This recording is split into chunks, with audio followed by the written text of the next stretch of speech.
ہم نے یہ فیصلہ کیا ہے کہ ہم اس اسٹینڈ بائی ایگریمنٹ کو بیکنگ دیتے ہیں تب تک جب تک الیکشن نہیں ہوتی. اب اس میں دو اور چیزیں تھیں. میں نے آئی ایم ایف کے جو امریکہ سے جو ہیڈ تھے ان سے جو میں بات کر رہا تھا, ان کو میں نے ایک چیز سمجھائی کہ میں نے کہا جب تک اس ملک میں پولیٹیکل سٹیبلٹی نہیں آتی, سیاسی استحکام نہیں آتا, تو یہ جس طرح یہ ملک چل رہا ہے, یہ اب تھوڑی دیر اگر آپ 3 ارب دے بھی دیں گے اور 3 ارب ڈالر کے دینے میں تھوڑے سے اور ڈالرز بھی 5-6 ارب ڈالر اور بھی آ جائیں گے, تو یہ تو کینسر کا علاج ڈسپرن سے ہو رہا ہے. جو کینسر ہے وہ پھیلتی جا رہی ہے, اور کینسر کیا ہے کہ ملک میں سیاسی استحکام ہی نہیں ہے. اور وہ کیوں نہیں ہے؟ کیونکہ یہ سب پارٹیز نے مل کے اور ساتھ اسٹیبلشمنٹ, کیونکہ تحریک انصاف اقتدار میں نہ آئے, الیکشن تب کروائیں گے جب یہ سمجھتے ہیں کہ پارٹی تحریک انصاف الیکشن نہیں لڑ سکے گی. جب ان کو اوپر اتنا دباؤ ڈالیں گے, اس کو اس طرح کرش کریں گے کہ جب وہ بالکل الیکشن نہیں لڑ سکے گی تب الیکشن کروائیں گے. میں آج اپنی قوم کے سامنے کہنا چاہتا ہوں کہ یہ جب سے رجیم چینج ہوا ہے, جب سے ہماری گورنمنٹ گرائی ہے, تب سے کوشش کر رہے ہیں پارٹی کو ختم کرنے کی. اور کوئی ان کو جو سب اوپر پاور میں بیٹھ کے تحریک انصاف کو ختم کرنے کی کوشش کر رہے ہیں, ان کو کوئی ملک کی فکر نہیں ہے. انہوں نے جو پاکستان کی معیشت سے کیا, میں آپ کو پھر کہتا ہوں دشمن بھی نہ کریں. میڈیا کنٹرول کر لیا ہے. ایک کنٹرول میڈیا ایک بات کرتا جا رہا ہے کہ جو ہو یہ تو پیچھے سے یہ تحریک انصاف کی وجہ سے ساری مشکلات آئی ہیں. پھر سے میں کہتا ہوں کہ ہر سال شائع ہوتا ہے اکنامک سروے آف پاکستان. ذرا اکنامک سروے آف پاکستان میں دیکھ تو لیں کہ بینکرپٹ گورنمنٹ 2018 میں ملی, اور کرونا کے باوجود کیسے اس 6% پاکستان کی معیشت آگے بڑھ رہی تھی. گروتھ ریٹ تھی 2 آخری سالوں میں جو ایوریج تھی وہ 6% تھی. تو کتنی دفعہ پاکستان کی معیشت اتنی تیزی سے اوپر گئی ہے. انڈسٹری بڑھ رہی تھی, دولت میں اضافہ تھا, پر کیپٹا انکم بن رہی تھی, ٹیکس بڑھ رہے تھے, ایکسپورٹس بڑھ رہی تھیں, ریمیٹنسز بڑھ رہی تھیں. تو جب ایک ملک ترقی کر رہا تھا, اس گورنمنٹ کو گرا کے جس کو لے کے آئے ہیں, انہوں نے کیا ہے, انہوں نے جو ان کی جو پالیسیز تھیں, اور یہ ہمیشہ یہ ملک بینکرپٹ چھوڑ کے گئے ہیں.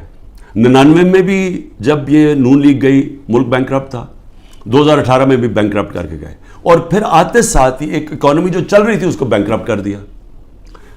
انہوں نے کیا, انہوں نے پہلے بھی جب ایکسچینج ریٹ کو زبردستی روک دیا جب 2018 میں, تو ایکسپورٹس گر گئی.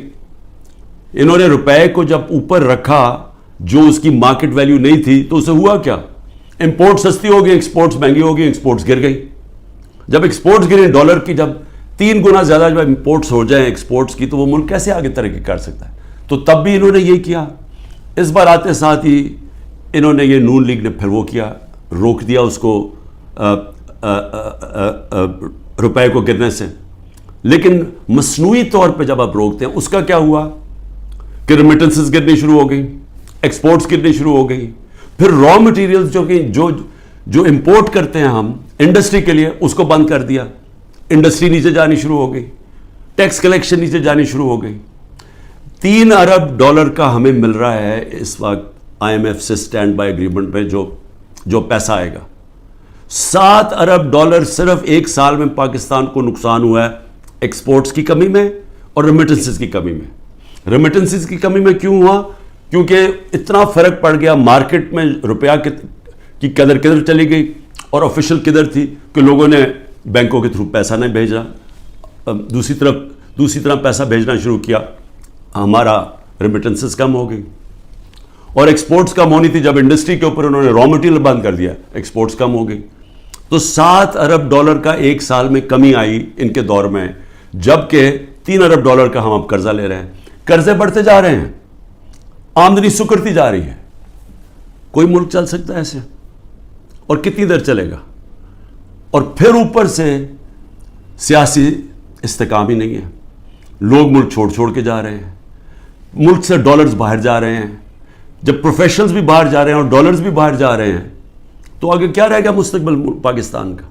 اس لیے ہم نے IMF کو بھی سمجھایا, میں نے اس کو سمجھایا, میں نے کہا دیکھو جب تک فری اینڈ فیئر الیکشنز نہیں ہوں گے یہ ملک اب یہاں سیاسی استحکام نہیں آئے گا اور اکانومی ٹھیک نہیں ہونے لگی.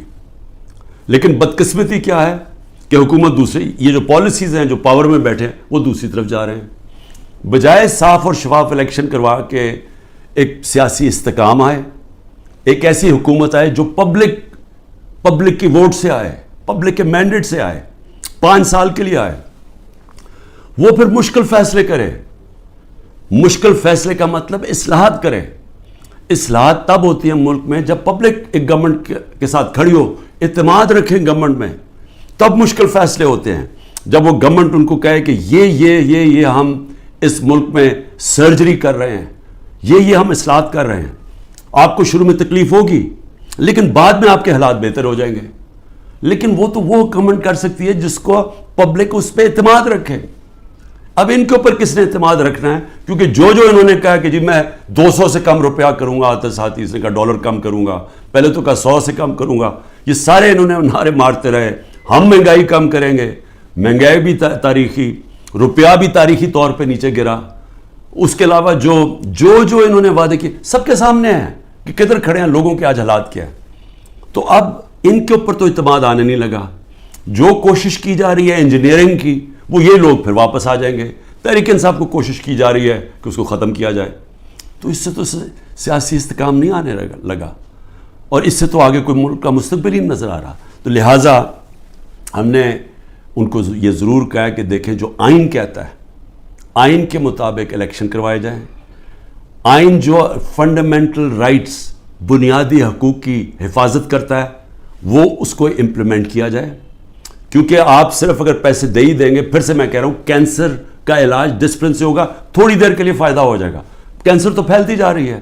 کینسر تو تب ختم ہوگی اس ملک میں کاٹ کے جب نکالی جائے گی, جب ایک مینڈیٹ والی پبلک کی بیکنگ سے گورنمنٹ آئے گی, وہ مینڈیٹ اس کے پاس ہوگا, وہ پھر ایک وہ سرجری کاٹ کر کے جو اس ملک کے اندر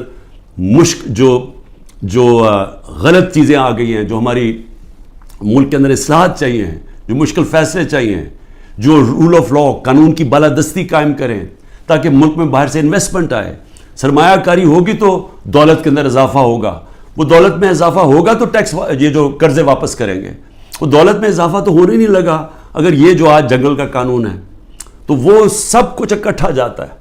سیاسی استحکام, اس کے بعد اصلاحات میں سب سے پہلی اصلاحات رول آف لا, قانون کی حکمرانی, یہ جو جنگل کا قانون ہے یہ ختم کیا جائے, اور اس کے بعد پھر سرمایہ کاری ہو, اور اس کے بعد اس ملک کے اندر دولت میں اضافہ ہو, اور اس کے بعد ہم اپنے قرضے واپس کریں اور خوشحالی آئے پاکستان میں, لوگوں کو نوکریاں ملیں, بے روزگاری ختم ہو, دولت میں اضافہ, لوگوں کو باہر نہ جانا پڑے.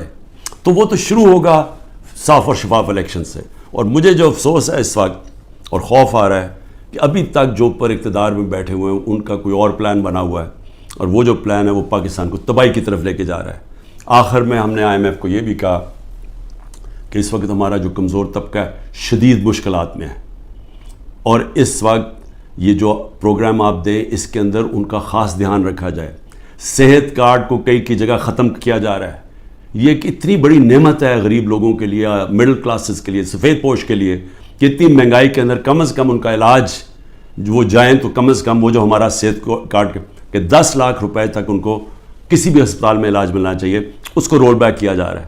اور دوسری چیز ٹارگٹ سبسڈی جو ہم لانے لگے تھے, کہ بجائے آپ سبسڈائز ایسے کریں کہ پٹرول وہ عمران خان بھی اتنی قیمت کا خریدے اور ایک بیچارہ غریب آدمی بھی اتنے خریدے یا رکشہ والا بھی, ایسا نہیں ہونا چاہیے. ٹارگٹ سبسڈی ہونی چاہیے, جو ہمارا پلان بنا ہوا تھا اور ہم پوری تیار کیا ہوا تھا کہ ہر طبقے کے لیے جو نچلا طبقہ ہے اس کی حفاظت کی جائے, اور جو پیسے والے لوگ ہیں وہ اتنا جو پیسے دے سکتے ہیں وہ پوری قیمت دیں.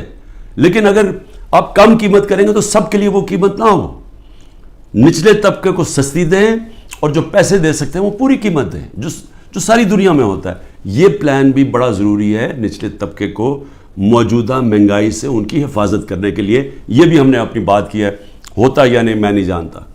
آخر میں صرف اپنے پاکستانیوں کو کہنا چاہتا ہوں کہ دیکھیں آپ سب کے لیے بڑا ضروری ہے سمجھنا, آپ یاد رکھیں کہ اگر یہ پولیٹیکل انجینئرنگ کے تحت اسی طرح ایک فراڈلنٹ الیکشن سے، جس طرح کہ یہ سندھ میں ابھی الیکشن کرواتے ہیں، اگر اس طرح کے الیکشن سے یہی لوگوں کو واپس لے کے آنا ہے اور ملک کی سب سے بڑی جماعت کو کونے پہ لگانا ہے، ختم کرنے کی جو کوشش کی جا رہی ہے، اس سے سب سے بڑا نقصان پاکستان کی عوام کو ہے. اور 14 مہینے میں جو نقصان ہو چکا ہے، یہ مزید اور زیادہ نقصان ہوگا. یہ برداشت کر سکتی ہے قوم یا نہیں؟ میرے خیال میں یہ نہیں کر سکتی. میرے خیال میں یہاں ایک ایسا حالات ہو جائیں گے جو سب کے ہاتھ سے باہر نکل جائیں گے، جیسے سری لنکا میں حالات ہو گئے تھے. اور عجیب چیز سن رہی ہے کہ سری لنکا کے آج ہمارے سے بہتر حالات ہو گئے ہیں. یہ بھی آپ ذرا آپ کو دھچکا لگے گا سن کے. پاکستان پائندہ باد.